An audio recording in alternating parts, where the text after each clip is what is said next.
Ako si Mary Ann, kabataang lumaki sa isang hindi ordinaryong lipunan, kung saan ang di umano'y isinugo ng Diyos at siyang namumuno sa aming lugar ay iisang tao.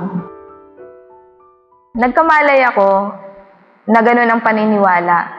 Yung pamilya ko, gano'n din yung paniniwala. May singsing kami na hinaharap namin siya pag time na nagdadasal kami. Yung dasal doon, 4 na beses. Alas 6 ng umaga, alas 6 ng hapon, alas 2:30 ng umaga at alas 2:30 ng hapon. Nalalaman namin yun pag tumunog yung sirena sa buong isla na yun. Talagang pag tumunog yun na yung kahit saan kadatnan, kahit saang lugar ka pa, kahit ano pang ginagawa mo, kailangan mong huminto para lang magdasal. Yung dasal namin, hindi siya ordinaryong dasal kundi mga Latin, baliktad na mga letra. Yun yung paniniwala ko hanggang sa lumaki ako, hanggang sa pumunta ako dito ng Maynila, nadala-dala ko pa rin yung paniniwalang yun. Hanggang sa isang araw, may nagyaya sa amin na mag-Bible study sa kapitbahay namin. Nung una, umiiwas, ang daming paraan, ang daming dahilan para lang hindi maka-attend.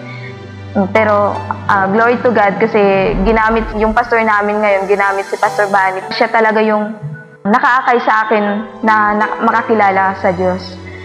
Hindi siya tumigil hanggat hindi kami nadala sa panambahan ng GIL.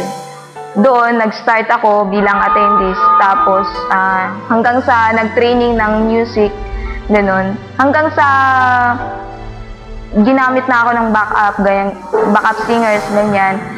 Yun pa rin, walang nakakaalam sa mga kapatiran ko na iba pala yung paniniwala namin.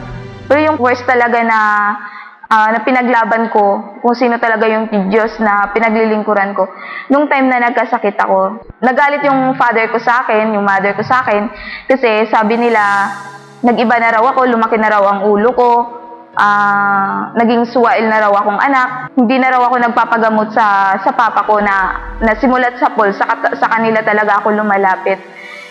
Sabi ko, wag na. Sabi ko ng ganun, wag na nating i-text si papa na magpapagamot kasi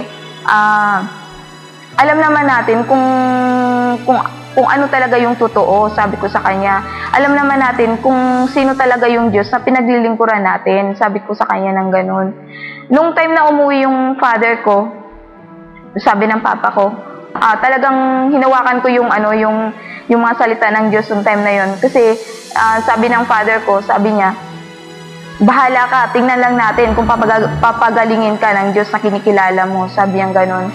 Sabi ko, kaya ang pray ko talaga kay God noon, sabi ko, Lord, sabi ko, patunayan mo sa family ko, patunayan mo sa kanila na ikaw yung Diyos na tinawag ko, ikaw yung Diyos na manggagamot sa buhay ko, ikaw ang Diyos na makapangyarihan sa lahat. Sabi ko, hindi ako tatawag, hindi ako lalapit sa family ko pagdating sa pagpapagamot kasi alam ko kung sino yung Diyos na manggagamot at nag-iisa lang.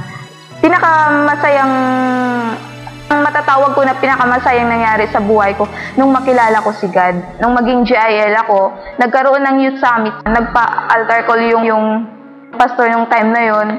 Talagang sabi ko, Lord, salamat God kasi sa 25 years na hindi ako nakakilala sa Kanya, hindi pa rin siya tumigil para hindi pa huli ang lahat para makilala ko siya.